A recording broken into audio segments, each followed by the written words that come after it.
Introducing Simon Quinn, the South Brisbane candidate for the LNP. Simon, welcome to the show and thank you very much for coming in this morning. Thank you, John. Now, this is a business show, so we're here to talk about business. So Sure. I know there's going to be a whole lot of things you've got an opinion about outside of business as a political candidate, but let's stick to business. Now, What's your background in business?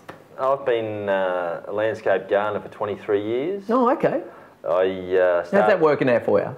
Oh, it's good. It's been good to me. I've met some nice people over the years, and it's been really good. And I've fed a lot of mouths, and I'm very proud of that. Okay, great. And I haven't seen your face on the stencil on the side of any trucks or anything.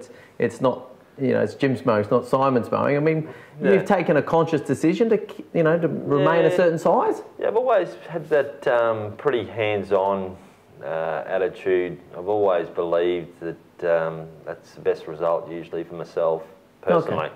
What, so rolling up the sleeves and actually pushing the mower around the yard type thing? Hands-on, very much so. Okay, great. Well, why go into politics then? I mean, so you've been in business for how many years was it? 1994 I started my own business, But why go into government now? Or why, put your hand up? Well, I've seen a lot of governments come and go in that time, and haven't we both, I've seen a lot of things, and I think it's never been a better time than the last 2-3 years to think, geez, things aren't right at the moment. Something's not right here. Let's try and make a difference. Oh, okay, yeah. Well, we've seen the current government sort of teetering, just barely staying in government type thing. And I see that, from what I understand about political science, there's a certain amount of paralysis that happens based upon that. But at the same time, we've seen slight increase in unemployment. We've seen debt at record levels. The unemployment's just gone up to 6%. It's the second highest in Australia, but it's not so much... after Tasmania, that's nothing to be proud of, I don't think. No, in regards to unemployment's one thing, youth unemployment's another. Yeah. Like North Queensland, it's over 20%, and some of Western Queensland is up as high as 50%. So there's a real issue. But the biggest thing for me personally is the underemployment. It's... what do you mean by that? Well, out of a 2.5 million workforce in Queensland, 500,000 people are either unemployed or underemployed. So what I mean by that is, for instance, a guy that wants 40 hours a week, lovely fellow, but you can only give him 30 hours. Oh, okay. And it has effects, John, like it has social effects. It can lead to things, as we all know, depressions are massive in our community. Oh, okay, and mental health issues. And that's something that's important to me. I've had family members suffer with this, and it's something close to my heart. Oh, okay. And I believe that underemployment can have these effects on people. Okay. People like to have self-worth. They like to have a job. Yeah, that's true, isn't it? Yeah, okay. Very true. So what's the answer? I mean, for myself personally, I personally think majority government's a good idea for a start, but... Oh, of course. Obviously, you'd like to be the maturity government, or majority government. Oh, 100%. Look, we really want the majority government. I believe that will happen on Saturday. But the answer for the underemployment, we've got to stimulate the economy. We've got to build the roads, the bridges and the dams. We've got to get mining in North Queensland going in. We've just got to get things going, infrastructure-wise. And manufacturing's another one.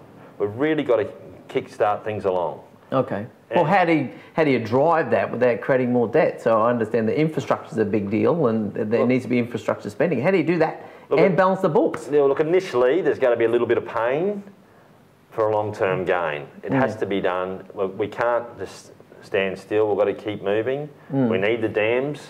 As I've said, the dams, the bridges, and the roads. So we've got to keep things going. We've got to create that consumer confidence again.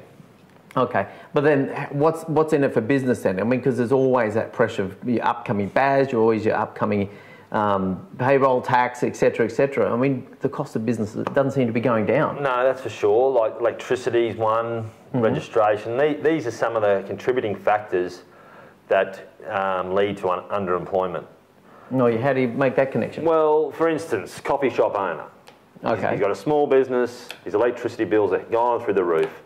He said to me, Simon, instead of employing someone, now I work the Saturday and Sunday. I'm still going okay, but it means I can't employ Joe Smith. Oh, yeah. And there's penalty rates are an issue in amongst that as well, yeah? Yeah, well, it wasn't so much mentioned, but it was more the costs of running his business, and the biggest one was electricity. Yeah. No, I feel for all myself. I empathise with a lot of businesses around that myself, because there's no question that as a small business operator, you're always at the grind. You know, you're surrounded by your business 24/7, particularly in the digital sphere. Yeah. And you're always conscious. You've always got those numbers in front of you saying that, well, you could be doing better. Yes, you know? of course. Yeah. So there's certainly a quality of life issue even sort of derives from that, because you go, the books aren't balancing for myself. Yes. Where's my next holiday? That's right. I think holidays, I mean, the statistics saying that there's fewer people going on holidays because the cost of living pressure is getting way too high, which has ramifications in family life. It's a domino effect. Yeah. And, you know, and I'm a great believer in a preventative, you know, rather than the cure.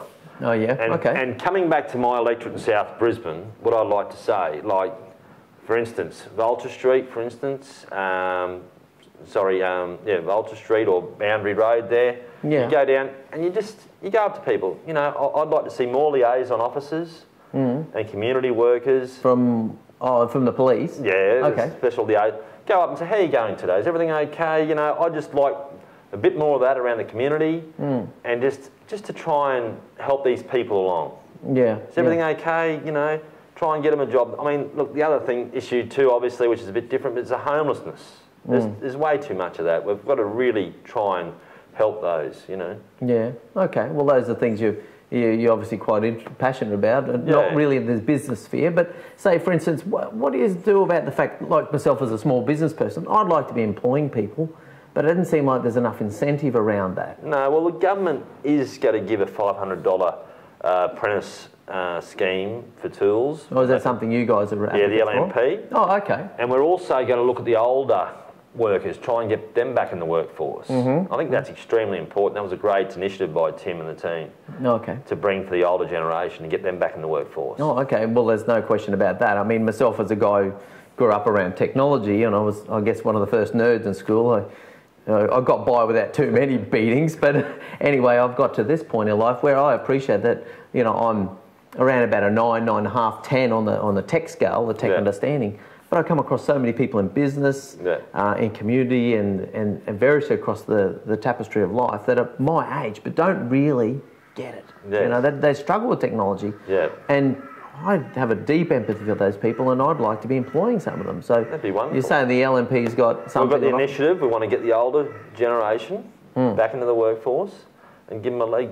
You know, give them a hand up, not a hand out, basically. Yeah, no, tremendous. And that's something that I'm a keen advocate for, in terms of, if I've got someone coming in this week who's a bit short on for tech skills, have known her for quite some years, and I'm saying, look, come and be a part of this, you know, I'm trying to grow something here, and the technology, if you just come and hang out, you'll get it by osmosis. Yes. We'll start by getting a press record button on the video camera, and we'll step it up from there. It's like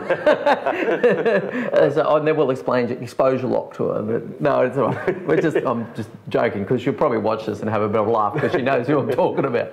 But anyway, look, Simon, that's probably enough for this episode of the show.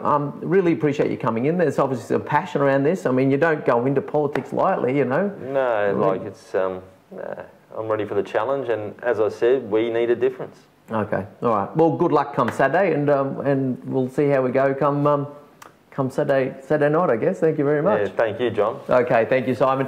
Okay, that's another episode done of the eCentral Business Show. I'm John Naylor.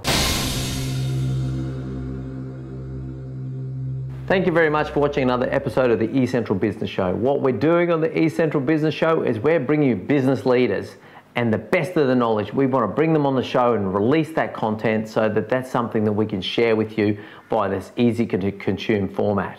So you can follow us across LinkedIn, Facebook, YouTube, Twitter, Google+, or just regularly visit the eCentral.com.au/show website, pick out the best things for you and educate yourself on that premise. Now there's video content there for you, so you can just watch the video and inform yourself in your own time. We've also now podcasting that content as well, so it's really simple to consume. You can listen to it on the way to work in the car or during your daily exercise regime. Beyond that, we're also looking to connect with business experts. So if you consider yourself to be an expert in your field, please make contact so we can schedule you in and have you come on the show, so you can release your content and increase your brand across our format. Beyond that, we also invite people to send us their email address so we can send you our monthly magazine. And that's just the best of the content, the best of the videos for the month, put out once again in an email, arrives in your inbox, so you can just go through and pick out the things that are really going to educate you and advance you in your field of expertise and in business. We're a business-focused show. So thank you very much once again for watching, and we'll see you next time.